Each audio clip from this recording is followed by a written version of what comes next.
Well, thank you so much. It is so wonderful to be back home again and seeing all these incredible young people. And that introduction by another Benjamin, I remember when he was born. What a wonderful thing to see all of these incredible young people. And, there really is a reward for all of that grief that you go through, and you see it now. I was particularly delighted that one of our adult honorees was a teacher, and an astonishing teacher. There's virtually no one I've ever met who's successful who can't point to a teacher that played a significant role in their lives. And then another one of our awardees, an innovator, somebody who thinks out of the box, which is so critical to solving problems, to not just staying in the status quo. And then, of course, the third awardee, compassion and courage. You know, it's so easy, particularly for people who have a lot of fame and fortune, just to play it safe all the time. But Steve Harvey knew that he would suffer a lot of slings and arrows if he came out against the, quote, Hollywood norm. And yet he was willing to do that because he recognizes that the thing that is really most important is the direction of our country and our young people. And you young people are to be congratulated for working so incredibly hard to achieve this award. It means a lot because you're going to be the leaders of tomorrow. And right now, our country is struggling for its identity. Will it be the identity of people who are intolerant, who don't want to hear anything with which they disagree, who have to run to a safe space? Or will it be the identity of people who use their God-given intellect and who care about other people and who try to look at things from the point of view of other people, even if they don't agree with them, and who are able to sit down and think out of the box and come up with solutions? We're going to go in one of those two directions. And we're going to count on you to make it the latter direction.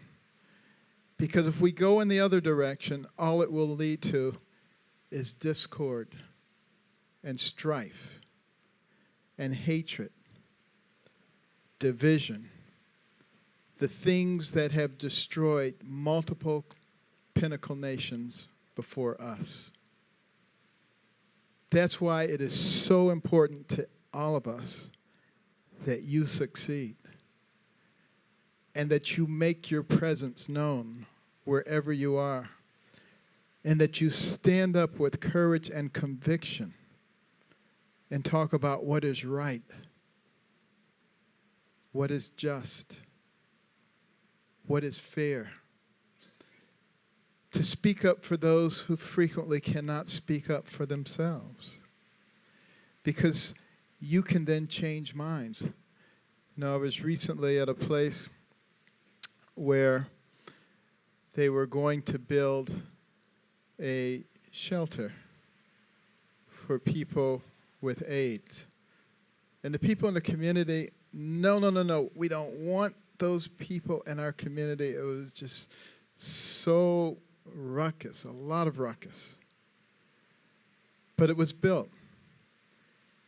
And now the people in the community love them and come every evening, different groups, and bring them food and support. Because what happens in so many cases is that people react against something when they're not familiar with it. And that's what creates the fear. And one of the things that we can do is we can help eliminate that fear by educating people, helping them to see all sides of an issue. And that's the kind of thing that really will change the direction of our country. The reason that we emphasize with Carson scholars the compassion and caring about other people, humanitarian service, is because we recognize that those are going to be characteristics of success in the future. We have a society where the baby boomers are ready to retire, and yet many of them cannot retire because their 401ks have not performed in the last 10 years. It's through no fault of their own, but they didn't know that this was going to happen. And yet, you know, there are parents, there are grandparents. In my case, they're us. And, you know, the fact of the matter is, we do have an obligation to these individuals who cannot take care of themselves, which means we have to learn how to think out of the box. That's where your innovation comes in. We don't necessarily always have to do things the way that they were done before. We think of new and creative ways, shared spaces, while maintaining your privacy and dignity. There are all kinds of possibilities. We're going to need you young people to be thinking about that. Think about the disabled people who are in our society. And how do we take care of them? I was in a place in Las Vegas, and it was called Opportunity Village, where they provide jobs for people who are limited and who are handicapped. And those people have an opportunity to do something, and it's based on their abilities, and they get a paycheck for it. And it does everything you can imagine for their self-esteem. It completely changes their lives, and at the same time, it's making a contribution to society. Those are the kinds of things that we have to think about. If we think about these things, I guarantee you we can solve them. We look at our homeless vets and some of the problems that are happening to them. You know, think about this. 1% of our population defends the other 99%. So when they come home, we certainly should be willing to defend them and to take care of them no matter what is going on. And one of the things that I've been thinking about is not waiting until they have a big problem.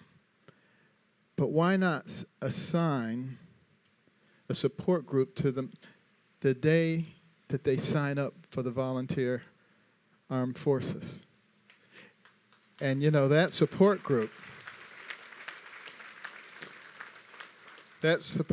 follows them throughout their entire military career, particularly when they're in combat, and for several years after they come back.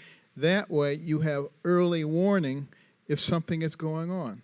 PTSD, you know, traumatic brain injuries, they have manifestations which, if caught early, can be interrupted, positively affected, and you don't get the collateral damage to that person and to the family around them.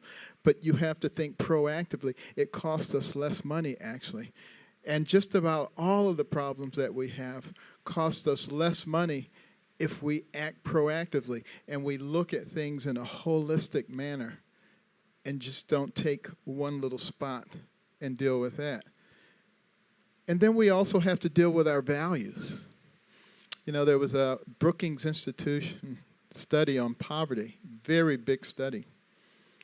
And they concluded that there were 3 things that a person could do that would reduce their likelihood of living in poverty to 2% or less.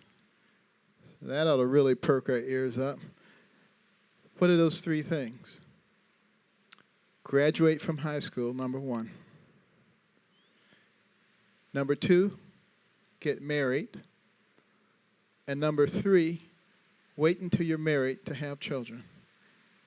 Now, you know, there was a time in our lives when that wasn't news. That's what everybody did. Now it's news. It's like, what? Get married? Wait until I'm married to have children. Why would I do a thing like that? But the fact of the matter is, this is the way it used to be. And people had the right types of environments, nurturing environments. Now, we may not be able to get back to that point again, But here's what we can do. We can say, what was going on that made those nurturing environments? And is there something that we can do to supplement and duplicate that? And the answer to that is yes. It's called vision/opportunity. You put centers in places that can help teach people values, that can provide adequate daycare so the young woman can go back to school because her education usually got interrupted when that baby came along. We can start thinking about ways that we can substitute for things that are missing while still encouraging solid values and principles that made America into a great institution. It's all a matter of choice. And each one of us has a choice. What kind of person are we going to be? Are we going to be someone who helps others? Are we going to be someone who is fair?